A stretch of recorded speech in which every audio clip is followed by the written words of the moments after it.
whole time.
No follow through. My birthday's an excuse for you. Every year it's deja vu. You like to tell me what to do.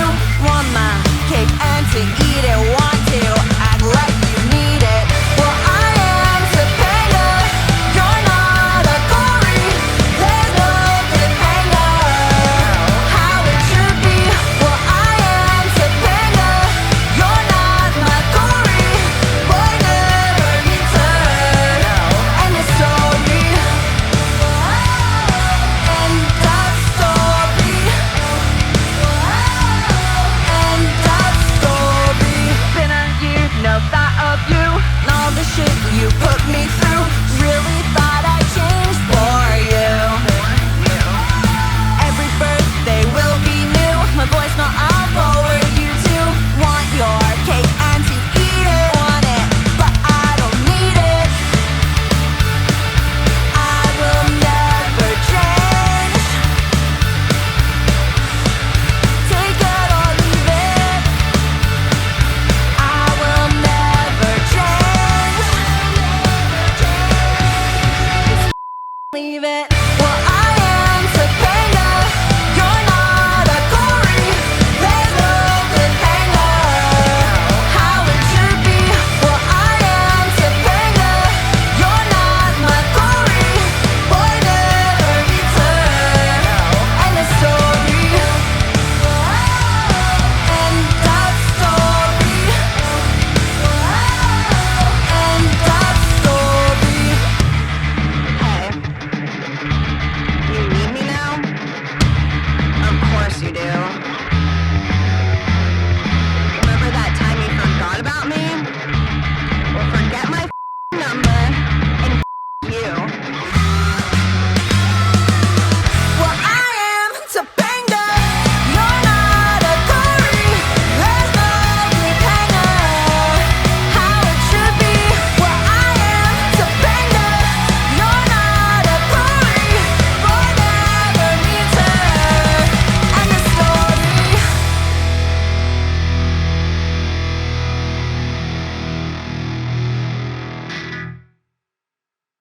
Hi, I'm Aaron Tornberg, and this is Performers on Performing. We're here tonight with a very special guest. She's somebody who's been rehearsing at One Broadway Collaborative, and her name is Shannon Walden. Hi, Shannon. How are you doing? Good. How are you? Good. I'm glad to have you here, and we do a lot of stuff at One Broadway. One of the things is we would do rehearsals, and I was very pleased when you joined us the other night. You did a fantastic job of. Are you auditioning those performers? No, they're in the band. So they're definitely part of it now. Yeah. Okay. Yeah. So all new people here in, I guess, Massachusetts, so or the East Coast. And do you have a full band now, or you're still looking? Yep, we have a full band now. So Okay. two guitarists, bassist, drummer. And You were me. looking for a drummer. Yeah, maybe, yeah. So Yeah. yeah, it's hard to put together a band. So you've been performing for a little while. I saw a bit of your story on your YouTube with the videos you sent about your vocal coach getting you into this. Yeah. You want to tell your story about how this happened, how you started doing performing and writing songs? Yeah, for sure. I started, well, in growing up, I was really into like musical theater and performing that way. So I did have, when I was younger, a vocal coach, but it was more like Broadway singing and like head voice, and so not really like what I was into. And then I really missed it. So I think back in 2016, I was like, I should just sign up again. Yeah. And I found my amazing coach, Violet Gray.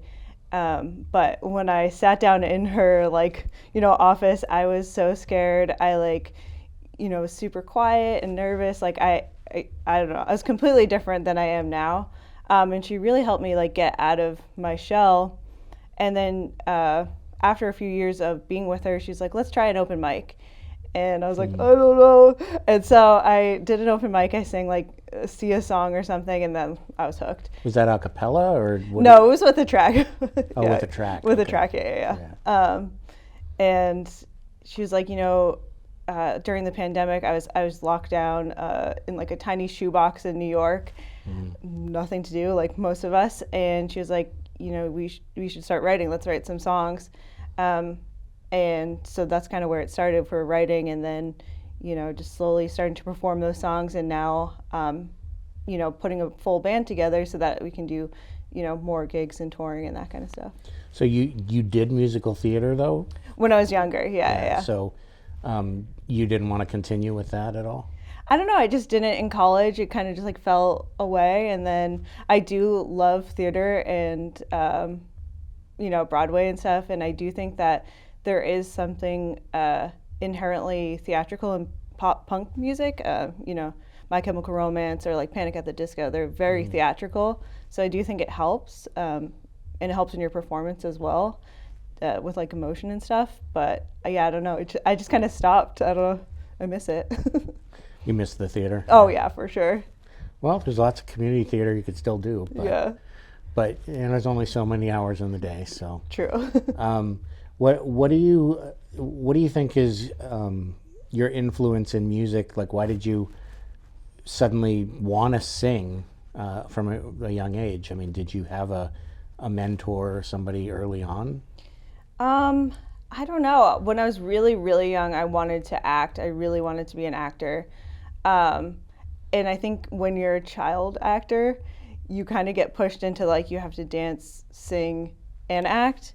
And so just kind of early on, I was like, oh, you got to learn how to sing now. And then from there, I was like, wow, this is amazing. And like that, to me, singing is like my happy place. It's like you could have the worst day in the whole world, right? And if you just get to sit down and sing for like an hour, everything's fine. Everything's great. And so I don't know. I love that feeling, and I literally will sing anything. But I love pop punk. It's kind of like what I grew up with in middle school and high school. And there's not a ton of female pop punk bands, so that's kind of what got me into that genre. And also, I just think like my voice fits it better. So that's kind of. Who are the pop punk female bands? Who are the pop punk female bands? What would you say is that genre? I guess Paramore, Avril Lavigne. There's some newer people that I like. I like Tramp Stamps. I find a lot of inspiration from them. Mothica is another one. Royal and the Serpent, Death by Romy. But the newer, punkier music has a lot of electronic feel into it. Right. It's like modernized, which I do like. I do like listening to it, but I also do like that old school, like 2000s. Old school. Yeah, old school. Right, 2000s. Old school now, Yeah. but. But the pop punk genre. And to me, I think Gwen Stefani is sort of like that. Oh yeah, no doubt, for sure. When you say that, that's what I think is no doubt. And what about like Smashing Pumpkins and some of the '90s bands? Would you call it? Those are really more alternative, I guess. Yeah, or like grungy. And I also like they were a little bit before me, so I don't really know a lot of their music. But I mean, I do, but it's not something that like gives me that like nostalgic feeling of like. Right. School, I don't know. Well, when you grew up. Yeah, exactly. The bands you grew up with are the bands you nostalgically reminisce about. For sure. So when you started with musical theater and wanted to be an actor, did you ever take music lessons other than the vocal? Did you do any instruments or anything like that? No, I never did any instruments. I can like sort of play the keyboard, but it's not something that, it's more just like for fun when I'm bored. Okay. It's not something I could perform with. And, you know, I can read a music a little bit just from vocal lessons, but no, I never got into an instrument. I kind of wish I did. Yeah, well, now you got lots of instrumentalists around you. Exactly. So they could help. And they're talented. I'll let them do their thing. Yeah. So what's different for me is I'm a guitarist, and so, you know, I've always done folk music. So it's basically, I get up there and I just perform, right? I don't have to worry about the band or anything, which is good and bad, because playing with the band is a very specific skill. Yeah. And I've learned that because I've tried to play with bands, and it's tough. Yeah. How do you go about it, given that you're leading a band, but you don't play the instruments? So how does that work? How do you get the people who are playing the instruments to understand your vision? Yeah. I mean, you don't write chords out for them, I guess? I do a little bit, and Do like you? I get Okay. that from like my producers and stuff, and I make sure they have like the Okay. correct notes and stuff. But yeah, I mean, I can tell by ear when something's off, for sure. But I do have to rely on like really good musicians, and I think also having a good drummer who can lead during performances, you know, like counting in and like kind of keeping everyone on track and on beat is like really important. So yeah, I'm leading the band, but like everyone kind of has their own thing that they like need to take ownership of. Okay. Yeah, and it just seems like it'd be difficult for me to run a band as a musician, running them when, you know, you don't have the same language all the time. Yeah, Must be a challenge. that's definitely a challenge. And that's why I'm always learning, and I'm always trying to learn more.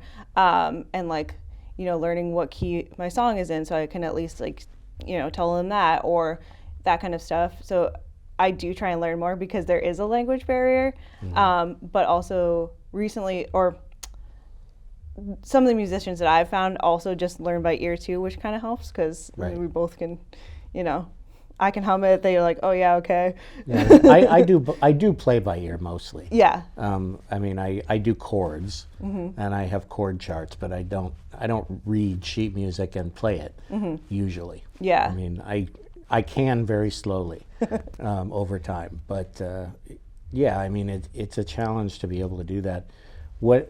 But when you perform, like, it's different when you're with, you know, a track versus with a live band. What do you find about the dynamic is different when you just get up and sing? Like, you went to the open mic and you sang with a track. Yeah. So why do you need a band? Oh, I mean, a few reasons. I think the energy's better. I like the sound of a live band. You can feed off of each other. And then also you're just not like alone on stage. Like, Right. you know, you have Right. other people can look at other people. So it's like, it's not just like fully on me, which I kind of like. And yeah, I don't know. It's definitely different. It's a huge difference. But I do like being with a band for sure. Cool. Yeah.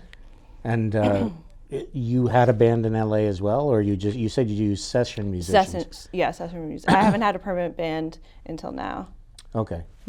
And how are you going about getting gigs and stuff like that? Do you have a plan, or just kind of hoping to figure that out as you go along? Yeah, I mean, it's not like a master plan. I have already started reaching out to get bookings and stuff. I learned a lot from my vocal coach. She's like a seasoned professional, so whenever I need some kind of like professional advice, she's always there with that kind of stuff of like, what's a booking agent? What's a band manager? What do they do? When do you need them? Like, how do you book your own stuff? Like, how do you get paid? Like, how do you pay your band and all of those things? Like, she's a great mentor in that, and I can go to her for all of those things because she has been doing it for literally forever.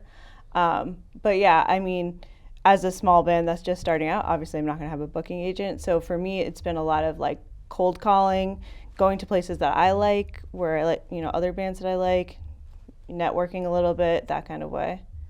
Yeah. Do you? So your vocal coach is local? No, she's in LA. She's in LA. Yeah. And so you're just kind of emailing and texting back and forth and figuring it out. Yeah, and then we do, it's a little weird, but we do Skype voice lessons every week. Right. So, I mean. After COVID, yeah. Nothing's really I that guess weird. that's normal now, but. Yeah. I mean, we do a virtual open mic, and I have a guy come from San Francisco every week, you know, and he's at my open mic virtually. Yeah. He performs, and he hears all what we're doing, and, you know, it's not ideal. Yeah. But, you know, it's a guy I met that I wouldn't have met otherwise, so it's kind of cool. Yeah, it's a cool thing that out of like an awful situation as COVID was, those kind of like virtual performances, like Right. really was, you know, an interesting change in the industry. And now you can see bands that you might not have been able to see perform, and then you can also like interact with them with like messaging and that kind of stuff. So it's, you know, it's just like a new way of connecting with your audience, which I kind of like. And since it's $1,000 to go see those bands if you go to the actual venue. Yeah, live stream's much better. Yeah, it's been expensive lately. I know. Yeah. Which is why I'm really trying to push the local bands. And, you know, there's still music going on. It's just local music. And, you know, it doesn't have to be the biggest names in order to enjoy the show. There's some great people out there. Mm-hmm. You're one of them. So. Thank you. Yeah, I mean, I was living in LA and I was living in New York, and I moved back here during COVID. Mm-hmm. And one thing I was just so happy to find was that there is music here. And there's original music here. There's really good bands in all types of genres. A lot of rock music, which I'm very happy about, but like all genres really. And there's a lot of venues that support local bands. And so I think people need to, like, you know, remember Massachusetts and New Hampshire, like there is a music community here. A big one. Yeah. With great, like, you know, great professional musicians. Yeah, the thing is that a lot of it's centered down in like Cambridge and Boston, but, you know, if you come up here, there's plenty of places that have live music. Yeah. And they're not all bars, you know. Exactly. Unitarian churches have a lot of open mics and shows and other stuff, and cultural centers, and that's kind of cool. So it's a way to get the music out there differently. Mm-hmm. When you perform, what do you look for in an audience? Like, how do you engage the audience effectively? That's interesting. I mean, I think when you're performing, you can like right away spot out those like few people who are like really into it. So I do kind of like go back to them as like a comfort space, but I do think it's like if you kind of like stare at people, like, or not stare at them, but like give them some good eye contact, they start to pay attention. And then also I feel like if I just keep my energy up, the room's energy comes up a little bit, and they like join in with you. So that's kind of what I look for when I'm like looking in the audience. And then I just try not to get too distracted with anything going on, but. Right. Yeah. So how are you doing with the performances so far? I mean, have you done anything? Not Not here. yet. Not on the East Coast yet. Mm-hmm. Yeah. Okay. Yeah, I'm really excited. Really good. So how close are you to doing that? I feel like in a few weeks we'll be ready. That's our goal. End of October is nice. To really start hitting hard. And your band name? We should say that. Oh yeah, my band name is He Said. Okay. Yeah. And where's that from? Where's the name from? Yeah.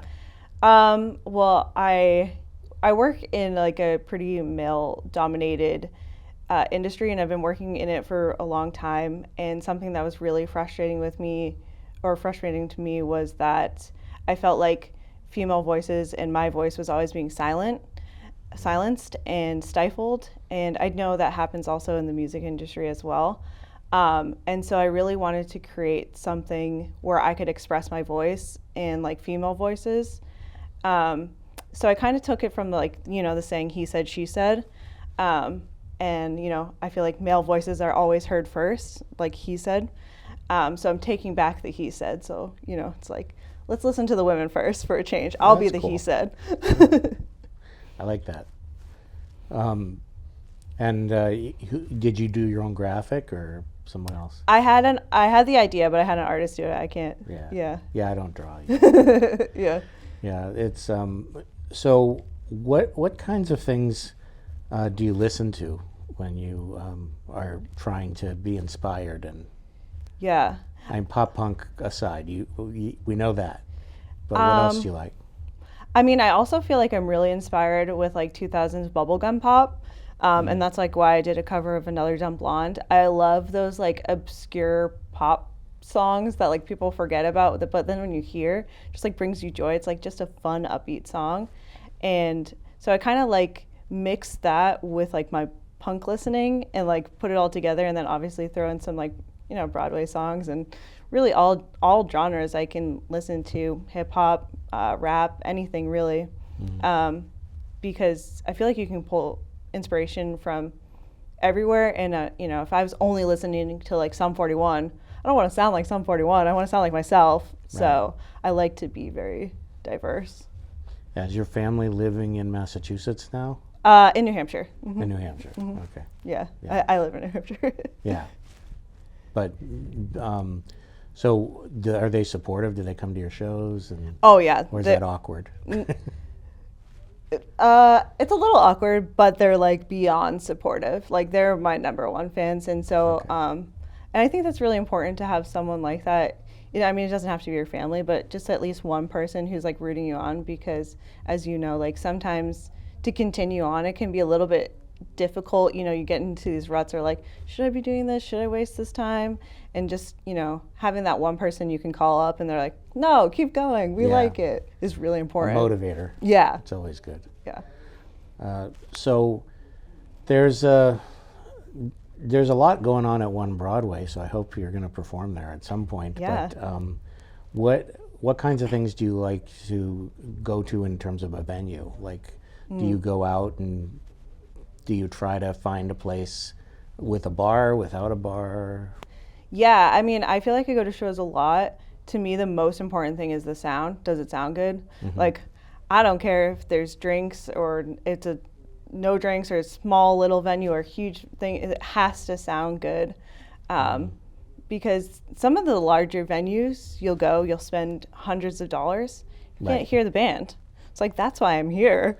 And then, you'll find little holes in the wall and you're like, this place is awesome. Like, you can feel the energy, you can hear the band. And that's kind of what I look for, is like, does it sound good? All right. And what's your fear in performing? What are you afraid of? I mean, I'm afraid of, I guess, forgetting words. Because like sometimes your mind can just like go blank and you like completely forget what you're doing. Right. But I also feel like, you just keep going. So there's a lot of things you can think about to be scared of. Like, am I going to trip? Am I going to, is my voice going to crack? Am I going to forget everything that I'm doing? Like, you could do a million things. It's like, I try not to focus on that. And I like to really practice my songs so they become like muscle memory. Right. So like when I'm performing, it's like a weird, like, my mouth is moving and like I know my song's happening, but it's just kind of like happening because I've practiced it so much. Right.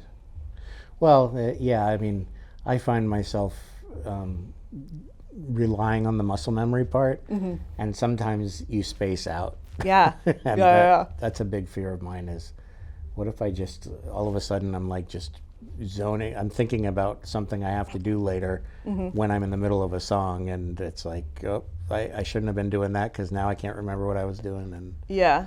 it's hard. It's a weird thing, but I do practice that. I will like play my instrumental tracks and then like not sing, and then just like pick a random time to come in to see if like I can know like what would come in at this point. Like if I forgot totally and could I come in the middle? Could I trip over my words and still come in? So I do try and practice that. I mean, it's not the same as being live, of course, but That's actually more challenging because like if I'm playing the guitar, I can just go to the spot I need to go to. Yeah, you're right. But that is hard because you you can't really go back. No, and And- not with like a band either, because they're going, so it's like you gotta get up where they are. Right, So. just keep up. And so what do you do of, like you do commercial production in your other job. Was that something you went to school for? Yeah, I went to a TV and film production at Hofstra University. Hofstra? Yeah, in Long Island. But I mean, I've been doing it like my whole life. I started when I was 9 years old. I was like volunteering at a similar place, a local TV, and it just, you know, I love production. I love producing things. I produced that music video, and I do think it's a creative medium, and so, you know, a lot of us creatives have different passions in, you know, film or drawing or singing. It's like you can kind of express yourself in lots of ways, and so that's one way I express myself. So what was it like when you went into the studio with your, I saw that you went with your vocal coach, brought you into the studio and you were going to record these songs. What was the most difficult thing about that? Oh yeah, I mean, the first time I recorded, I was terrified because I had no idea what I was doing at all. You know, I went in with a plan that like she made for me, like we're gonna do these leads and this, but I was like, you know, I wasn't used to hearing my voice yet, which is like a really weird thing to get used to. Right. You know, and performing live, it's a weird thing to get used to. And, you know, it was learning how to sing harmonies with myself, learning how to sing doubles with myself, so I'm not singing over myself, I'm not competing with myself, Right. like blending in, being able to do different tones. And then I think something that I've learned is that you can feel energy in a recording, but the energy in a recording is a little bit different than the energy on stage. It has a lot to do with like your mouth and like moving your mouth a lot and like really like enunciating things, and like that's how you can hear the energy, which is something that like I've been practicing and something that I've learned along the way, because you can feel the energy, you can look energized, but then you hear it and it sounds dead and flat, and it's, you have to learn how to like create that sound of energy with like your mouth. Right. Well, it's difficult to do a lot of things in the studio, I think. Yeah. One of the things I had trouble with was the click track. I mean, my timing, I always thought my timing was really good. But then when you have to play with that click, it's like, yeah, on an exact measure, I am not right on. Yeah. And that was a big challenge. Did you have to do that as the singer, or were you just listening to the tracks? And I do have a click track. I do usually have it pretty low though, so it doesn't get too distracting, because it can get a little distracting. right. And then, I mean, technically they can shift things a little bit. It's like I not know, what you but- should be doing, but I try not to get in my head about it. Basically, I'll just keep going, and then Right. like I'll listen back and I'm like, okay, that was off. Let's just do it again. Yeah. Yeah, click tracks are It's Tough. hard. That's the hardest thing for me anyway. yeah. But you know, what's interesting is when you go into a studio and perform, you're performing for the engineer, and when you have an audience, you really have that, like you said, the energy, and so getting that energy in the studio is really up to the engineer. Yeah. Having a good because engineer. having the vibe, right, having that feeling of energy. You know, I think there were, you know, rock stars in the past. You know, they would do things like drink a lot. Yeah. And, you know, Yeah. do other things to get the energy up. But that's really tough. Yeah. It's a very clinical environment. I think having a good engineer is like really important and something like people should really look into. I've been lucky. I've worked with a few engineers and they've all been really supportive, which I think helps, because you get self-conscious. You're singing by yourself and you're like, I don't know, is this good? I don't know. And then they're like, yeah, do it again. Like, that sounded great. I love that take. That kind of stuff, like even just like sprinkled in, like really helps you, because you're right. You're by yourself in a little box and it's like, it's a little weird. You know, you can't Yeah. really tell if it's good or not, and there's nothing to bounce off of. So I think having a good Well, the engineer. engineer is what you need. Yeah. And in your case, your vocal coach is probably there. Yeah, sometimes she is. Now I record by myself, Oh, which do you? Okay. was a interesting learning curve, but you know. I like having a group with me that I go with. you Yeah. know. It makes it easier. Mm-hmm. So, how did you find your musicians? Did you just do Craigslist and stuff like that? A few places actually. The app Vamper, Bandmix, the website, and then there's a lot of like local Facebook groups, like musician Facebook groups, from there. So kind of like all over the place. Yeah. And then, I mean, it's been a long process. I started, I think, in like May, looking yeah. for people, and have gone through a bunch of people. And yeah, it's you have to find people with the same commitment style as you, and they also have to be comfortable with the genre. So listening to people's stuff, having them send in, having a little phone call first. But even that, like, they could still not show up. So Right. That's the other it's a thing. process. Just showing up is half the battle. Yeah, for sure. And so, do you you live in New Hampshire? You travel a lot for work. So, do you plan to do touring as a musician as well and traveling a lot? Yeah, I mean, that's my ultimate goal. I love to travel. And I also love seeing local bands when I travel. Like, I try and find music close to wherever I'm staying. And, you know, that's just like kind of what I want to do. I want to, you know, see the world while singing. And that's the ultimate goal. But, you know. Well, I have a friend who did that by just joining the army. You know? That's not what I would recommend. Yeah, but, I don't know if I'm army material, but. Yeah, I know a few people who did that. They were musicians and they joined the military and went across the world in a band. Yeah. You know, that's one way to not pay for it, I guess. That's true. But yeah, when you go do touring, what is your dream? What was your best way of touring, do you think? The best way of touring? I mean, I really want to do a like extensive like United States tour and like go to like every state. Like that would be like, I feel like the coolest experience to really just see every state in the US. Even Hawaii? Yeah, even Hawaii, even Alaska. Yeah. That's very ambitious. That's like ultimate fun goal. It's not that hard, really. It's a long trip. It's a lot of time. Yeah. Yeah. But, you know, it's doable. Yeah. There's a city in every state somewhere. There is. You know. There's music in every state. Yeah. And then, you know, a world tour. What do you want to go with? Like an RV, or you want to do flying? I would like to do an RV. I love road trips. I love RVs. I don't.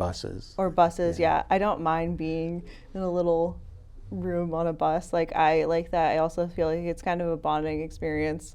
I mean, obviously at a certain point it's like, all right, everybody get away, you know, from each other because you're stuck together for so long. But I don't know.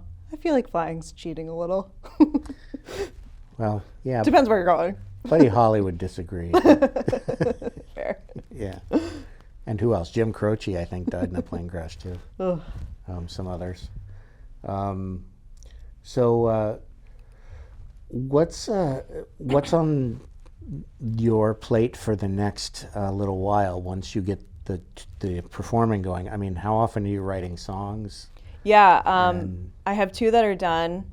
One's a single, so that's going to be coming out in October when we announce the band, and I'm really excited about that. And then I am trying to get an EP done by the end of the year, so 4 songs. I have one of them done. I have a writing session on Friday. Usually takes, it depends, but usually takes about like 4 weeks from like idea to master. I have a really, really, really fast producer. Okay. Which helps because I've also had slow producers. And yeah, I don't know. I do want to finish at least 3 more songs this year. So a lot of writing. And what you're just writing lyrics, and then how are you doing the music? Are you singing it, or? Yeah, so it's kind of a mix. Like I'll write the lyrics and then I'll kind of like sing what I hear in my head. Because they kind of like when I think of the idea, they kind of come together. Like I can kind of hear it already.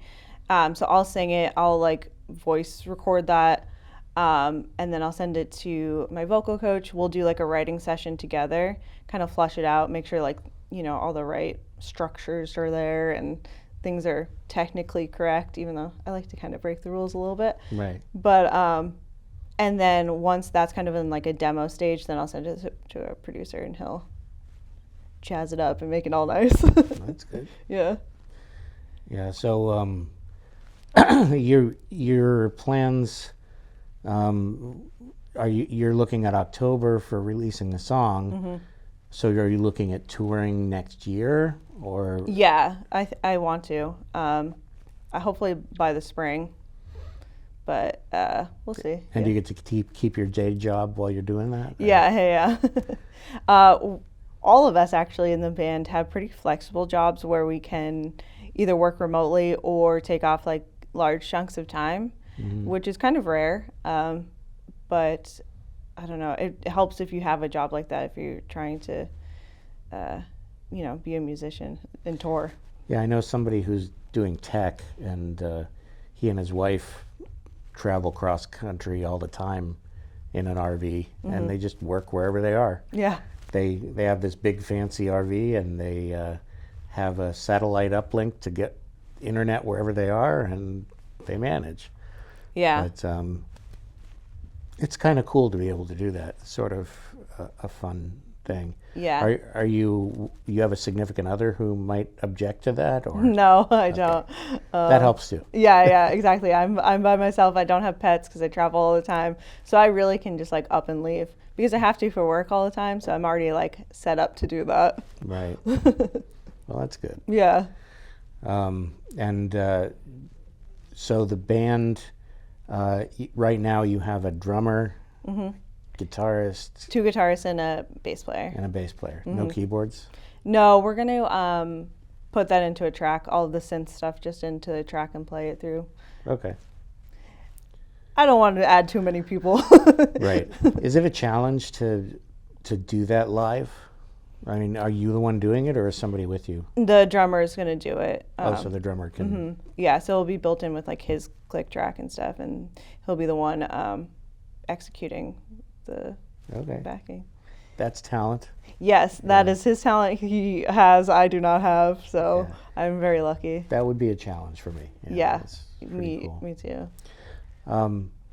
So you went to school for radio, television, broadcasting, but where did you get your writing inspiration? Did you ever try to write before, or this is a new thing? I've written like screenplays and sketches and that kind of stuff. I've taken classes in that, and playwriting and all of that just from school and just like in free time. And I do think songwriting has a lot of storytelling in it. And so for me, when I'm writing, it's very visual. I can see that day that I'm writing about. I can see the moment I'm writing about. I already know what the music video is going to look like before it's done. Like I can see everything that's happening. And I think that helps. But actual songwriting, I don't know. I just kind of started. Okay. Yeah. Do you, so when you do your songwriting, you said that you're singing it and writing the lyrics. Do you do that after you've written the lyrics, you just come up with a melody? Or are you constantly humming stuff? Yeah, it's kind of together. Yeah. Or I'll have like an inspiration or a few inspiration tracks where I'm like, okay, I know I kind of want it to sound like this. And then I'll play those, I'll, stop them. And then I'm like, try and sing the same kind of style or rhythm or whatever. But like what our demos are and what our final, songs are very different most of the time. So it's kind of just like, how do I want this flow? How do I want this structure? And then here's kind of like the key and style I'm thinking. Right. So I was curious about Waste Your Youth on Me, which is one of your songs. I didn't quite understand what it meant. Oh, okay, yeah. And I was like, waste your youth on me. It's a very compelling phrase. But what are you saying in that? Yeah, so I mean, I wrote it about a relationship, but it's about like being young, like in your 20s, and you really like someone, and you know they want a serious relationship. You don't want a really, serious relationship. You drag them along, and you know they're kind of wasting their youth on you. You know what I mean? You're wasting their 20s, and it's something that happens a lot. And I'm just like being brutally honest about it. It's like, yeah, I've been in this situation, and sometimes you want that, and it's not fair to the other person, and it kind of just happens, and so that's kind of what it's about. Yeah, that's an interesting one, and I think I've been in that situation too. Yeah, that makes you know, sense. either side or both sides, it happens, and Yeah, you're wasting time, but you know, in the moment, it's fun. yeah. I mean, that's sort of, you both have to agree on what this is, and if you don't, then Yeah, you're wasting your time. you're wasting your That time. makes sense. Yeah. And Topanga's about a relationship as well. Yeah, that one, I was seeing someone, and you know, I really liked him, and randomly he was like, you know, I can't see you anymore, and I was like, why? And he was like, you're just like not my Topanga, and I was like, excuse me. Topanga. He's like, you know, from like Corey Topanga, and I was like, what? I was thinking Topanga Canyon. Well, but- that's what she's named after, but no, Yeah. it's from Boy Meets World. okay, I didn't even watch that show. Yeah, and I was like, wow, okay, you know, maybe we shouldn't be together. And after some time, I realized, you know, I don't, that relationship in the show, they're like together from like kids, and they You're like, not my Corey. yeah. And I was just like, makes you know, sense. you're not my Corey. Yeah. All right. Yeah, I was just watching Beverly Hills 90210. There's a lot of that going on in that show too. Yeah. So, what are who are your influences personally in your music? Like, what did you listen to that just made you want to do it? Oh, I don't know. It's more like going to shows that made me. I was like, I want to be up there. I want to be with them doing that. I mean, my first band was Linkin Park. That was the first concert I saw. Okay. And they're amazing live, and I've seen them a million times. And I think just seeing shows like that, where I'm like, no, I need to be up on stage. I need to be doing that. Like, that's where I belong. Is that the first concert you remember? Yeah, that was the first concert I went to, was Linkin Park. Yeah. It was like Linkin Park, Puddle of Mud, Hoobastank. It was a while ago. Yeah. Well, I've got a different experience, so, you know. But that's cool. And do you ever go to shows of other genres that you regret? Oh, that I regret? I've seen some pop shows lately that I maybe regretted spending too much money on, where there's, you know, I'll like the songs, but then the performance is flat, or they're not really doing anything. There's not really energy. They're not moving. They're just kind of there, which, I don't know. It's like you have this huge audience to perform for, and you're kind of just standing there. So what makes a good performance then? I think, I mean, definitely engaging in your audience. So like moving around, like, you know, this side of the crowd, that side of the crowd, dancing around, getting into the beat, anything like that. Even just like if you're playing guitar and you're singing, you're still kind of like moving along with it. There's something there. And then, you know, the passion behind your voice. I feel like that makes a good performance. They like want to be there. Right. Well, so the when you see a good performer, I find that it sort of transcends genre. As a good example is I liked Pete Seeger, right? Who's a folky, right? He does acoustic, he plays the banjo, he's kind of hokey, but he was huge in the 30s, right? He was with the Weavers, and they were like #1 for a year with Goodnight Irene, which, you know, when I was a kid, I thought that was actually just a song everybody always did forever. But no, it was written and became a hit, and that's why everybody knows it. But then I saw Ozzy Osbourne, right? And they're not anything alike. But when you see Ozzy Osbourne perform, Ozzy Osbourne, he gets the audience going, right? Pete Seeger's all about sing-along. Ozzy Osbourne also is all about sing-along. I mean, he's going like this. Pete Seeger doesn't hold up the mic, but he gets everybody singing. It's all the same kind of thing. I think there's a lot of commonality. So what are some of the common techniques that you think people use? Have you thought about that and tried to incorporate them? Yeah, something I personally like is when bands give a little bit of backstory, or they like, talk about what's coming up, but in like a really sincere way.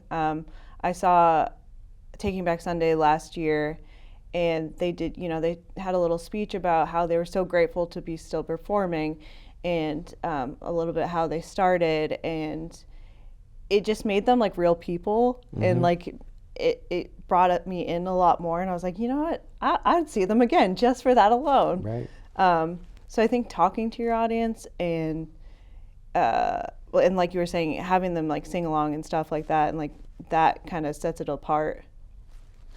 Yeah, I think sing along is one of my preferred techniques. But I mean, you use a lot of movement, I've noticed in your video at least, and and like in the video that we saw at the beginning, you're jumping around, you're in the bouncy house, you're doing all kinds of stuff, and that's performance too, because you edited that video.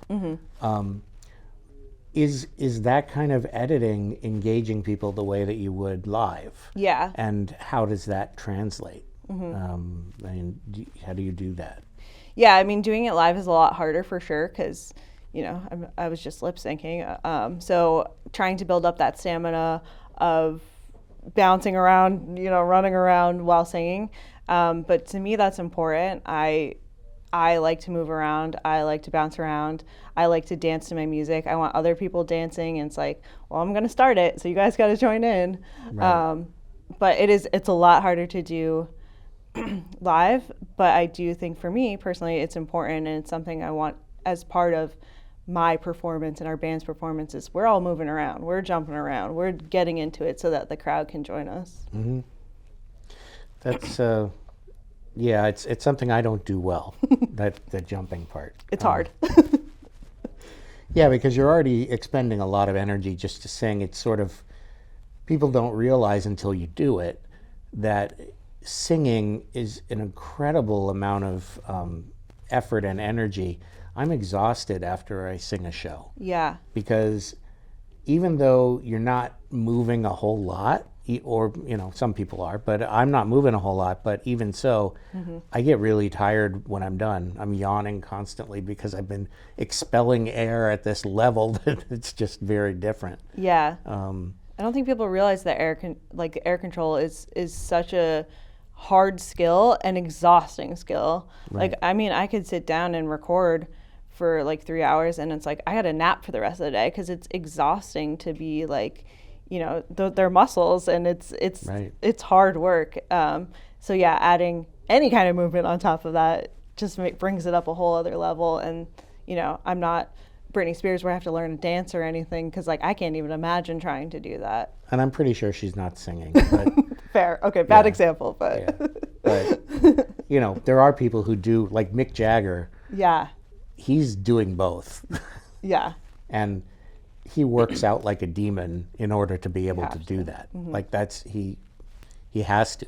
I mean, the way that he is on stage is just kind of mind-blowing. Yeah.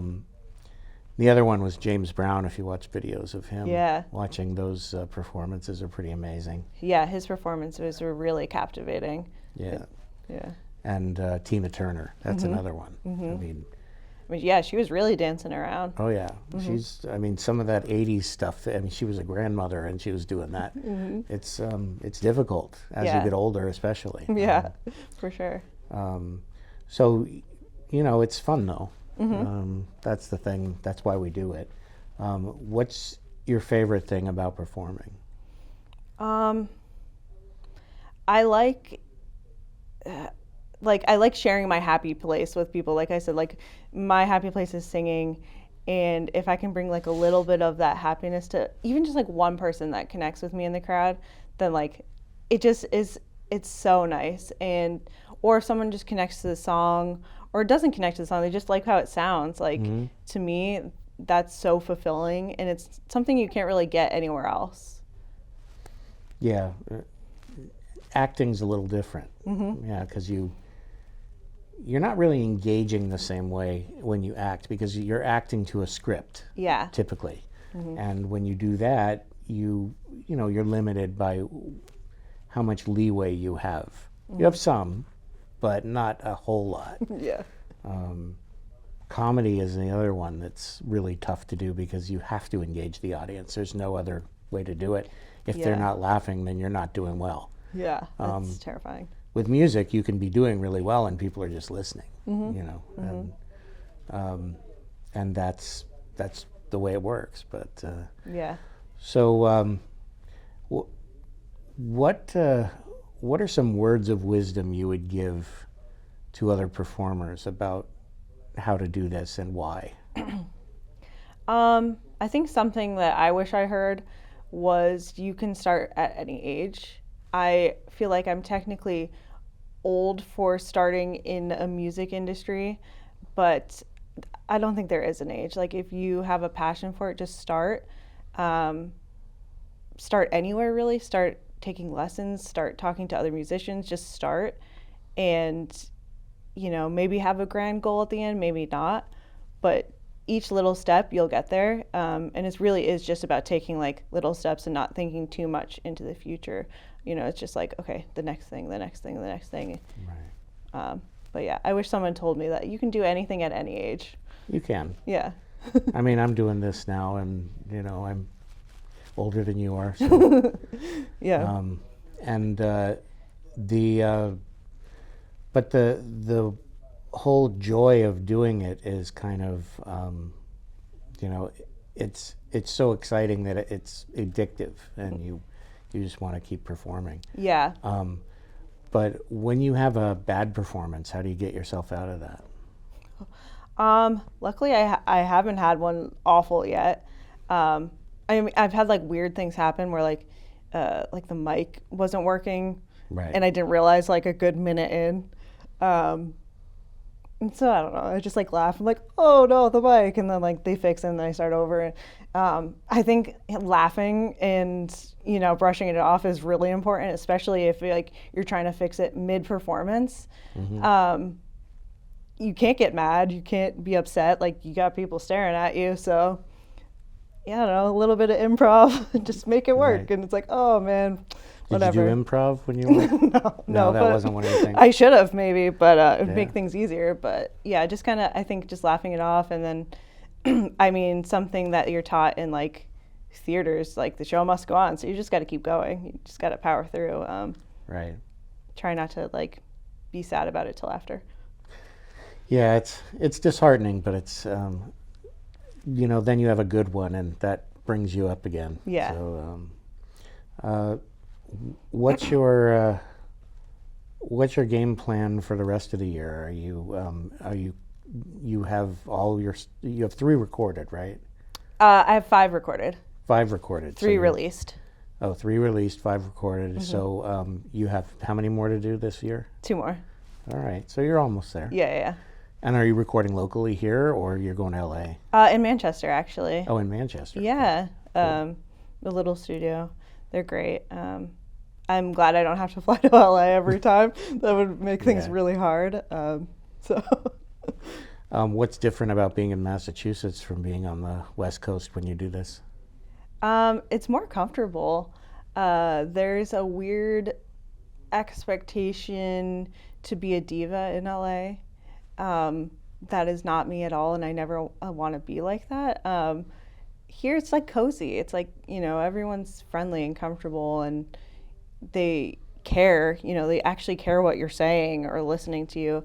So even just like the difference between the studios, maybe the studios are nicer, but like the people in them, I don't know, it's cold. It's like, it's like, I'm a star, I must have everything handed to me, and it's like, no, I just want to sing. Right.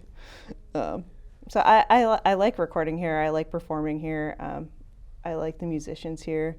Everything's just more relaxed and cozy and friendly. And you were performing in Massachusetts before with your acting, right? Yeah. So Yeah. where did you perform? For acting? Yeah.